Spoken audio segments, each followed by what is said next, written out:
this video, I'm going to show you how to download a sample program. All right, so first you want to have your robot turned off. You want it propped up, just like the picture showed you in one of the first videos. If you don't have it propped up and you download a new program or you turn it on, sometimes it'll just take off the table, and you do not want that to happen. So make sure it's propped up. Sometimes I'll use some of the wheels that I'm not using, some of those bigger wheels, and I'll prop it up with those. Or if you have a different idea or a better idea, just use that. Just make sure it's propped up. The other thing that you want to do before you start programming, your motors are not going to work right if you don't have one of these on every one of your motors. The only time you don't need a motor controller is if it is in port 1 or if it's in port 10, because those are made for 2 prongs. The rest of those, 2 through 9, are made for 3 prongs. So you put the 2 prongs in here from your motor, goes to the motor controller, and goes out to the 3 prong. So all of the motors on this RecBot need to have motor controllers on them. All right, so now you're ready to plug in your robot. Whenever you plug it in, it needs to be off.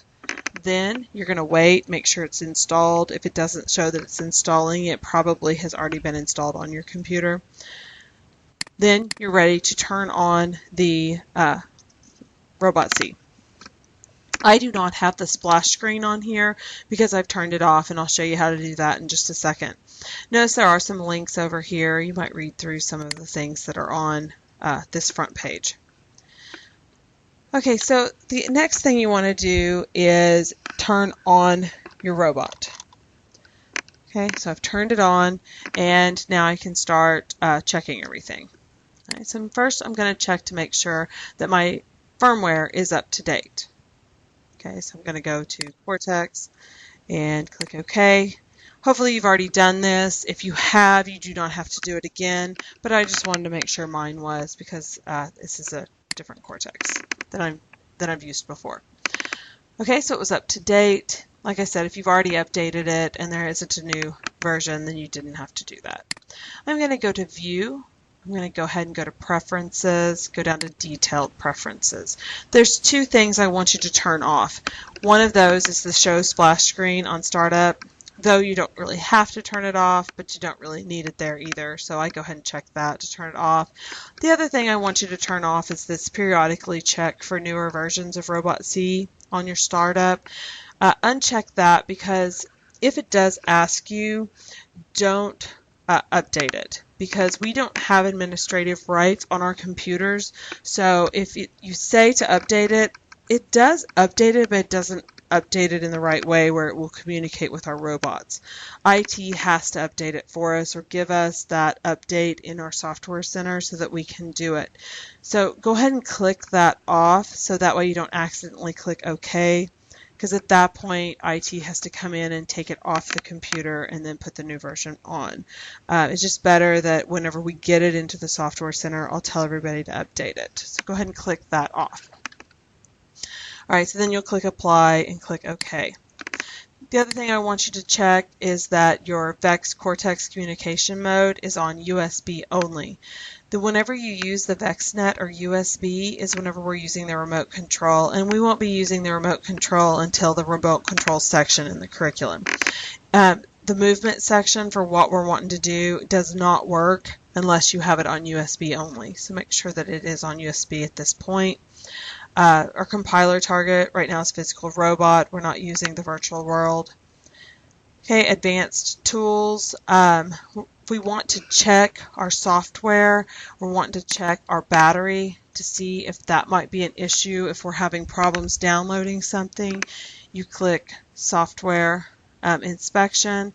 Notice right now my battery is good. If you do not have a good battery plugged in, if it's not charged enough, and remember you can check the charge as well using that multimeter, or you can use this software inspection, but if it's not charged enough, you're going to have issues with downloading your programs. Alright, so then the backup battery, I don't have a backup battery. That's that 9-volt. We'll be using those during competition. Okay, so now also on robot, I want to look at my platform type. I want to make sure that you have put it on natural language 2.0. Okay, so now that you've got all of that done, let's go ahead and look at how to open up one of these sample programs. All right, so I'm going to go to File. I'm going to click Open Sample Programs. In the next video, I'm going to talk about the templates, but I'll just show you where you find those. Notice in my breadcrumbs, these are sample programs. It's under Vex 2. So if for some reason it doesn't open to this Vex 2, that's what you're looking for. So check out these breadcrumbs and make sure that you're in the same spot that I am. All right, so we are using Project Lead the Way. We've got these templates. We have a backup just in case somebody saves on that template, then you have that backup. And in the next video, I'm going to show you how to save that template so that you can keep one for yourself in your C drive. All right, so what I'm wanting to look at, though, is the next videos in movement. That first video expects for you to already know how to open under this training samples.